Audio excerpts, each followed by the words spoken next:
इसरो चंद्रयान 3 के बाद अब चंद्रयान 4 मिशन लॉन्च करने जा रहा है। चंद्रयान 4 को लेकर इसरो ने दुनिया को बताया अपना प्लान। दोस्तों, चंद्रयान 4 को लेकर इसरो वो करेगा जो पहले कभी नहीं हुआ।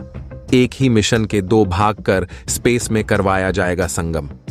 दोस्तों, आपको 23 अगस्त 2023 की तारीख अच्छे से याद होगी, जब इसरो ने इतिहास रचते हुए चंद्रमा पर अपने कदम रखे थे।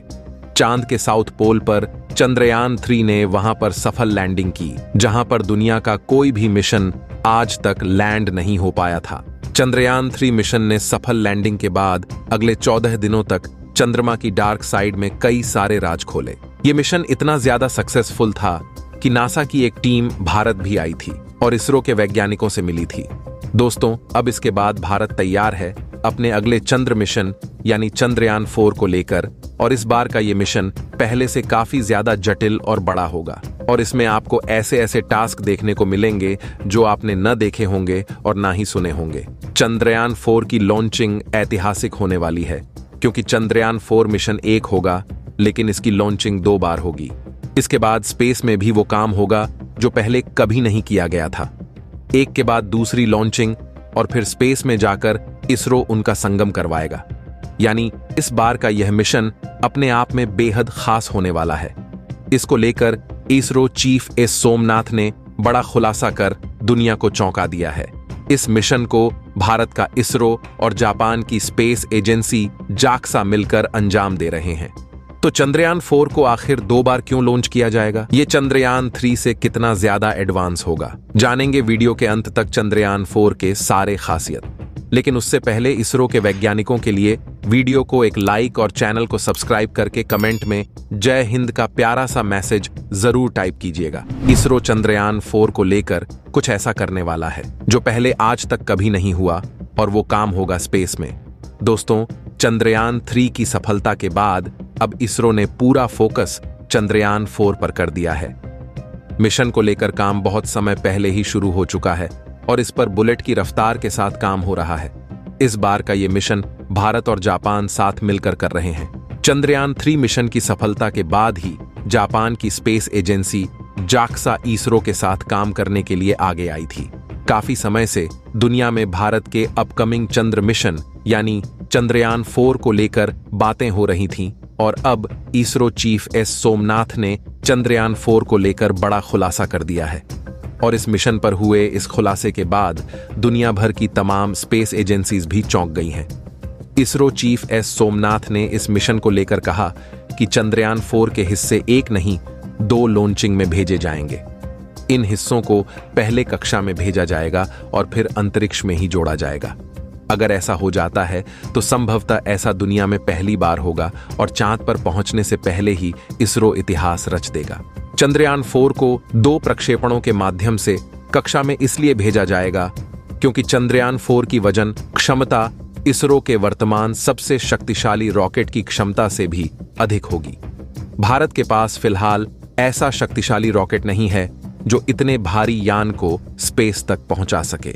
हालांकि आप जानते ही हैं कि इसरो के नाम ऐसा रिकॉर्ड दर्ज है कि इसरो सीमित संसाधनों के बावजूद ऐसे ऐसे मिशन कर देता है जो नासा जैसी एजेंसी 10 गुना बजट होने पर भी नहीं कर पाती। यही कारण है कि इसरो के पास जो रॉकेट है उन्हीं से ये मिशन कंप्लीट किया जाएगा, और यह इसरो के लिए चुनौती भी है। आपको बता दें कि इंटरनेशनल स्पेस सेंटर में इससे पहले भी यान के हिस्सों को जोड़ने के कार्य पहले भी कई एजेंसीज द्वारा किए जा चुके हैं, लेकिन इसरो और जैक्सा द्वारा किया जाने वाला यह प्रयास दुनिया में पहली बार होगा, क्योंकि इससे पहले किसी भी अंतरिक्ष यान को अलग अलग हिस्सों में लॉन्च नहीं किया गया है।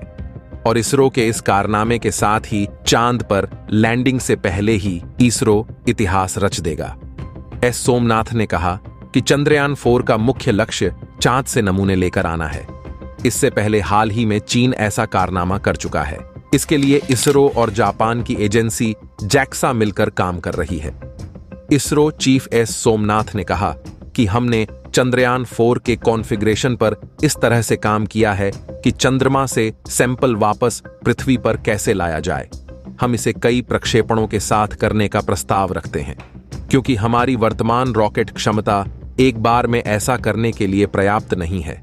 इसलिए हमें अंतरिक्ष में डॉकिंग क्षमता यानी अंतरिक्ष यान के विभिन्न भागों को जोड़ने की आवश्यकता है।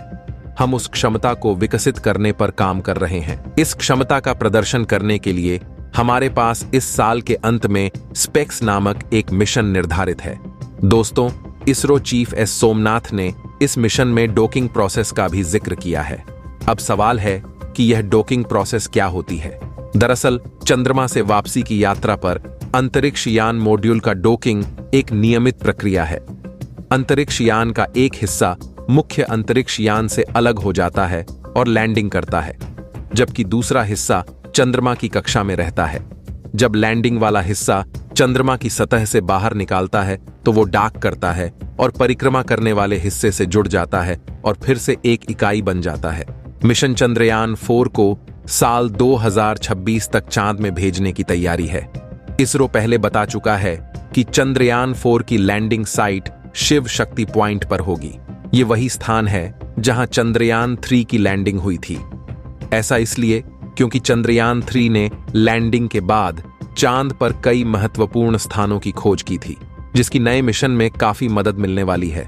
इस मिशन की सबसे खास बात यह है कि लैंडर इसरो तैयार कर रहा है और ओवर मॉड्यूल जापान बना रहा है। यह मिशन इसरो और जापान की जैक्सा द्वारा संयुक्त रूप से किया जा रहा है। दोस्तों, इसरो कई अहम प्रोजेक्ट पर काम कर रहा है। नासा भी इसरो के साथ प्रोजेक्ट पर काम कर रहा है। इसके अलावा भी इसरो कई और प्रोजेक्ट्स पर काम कर रहा है।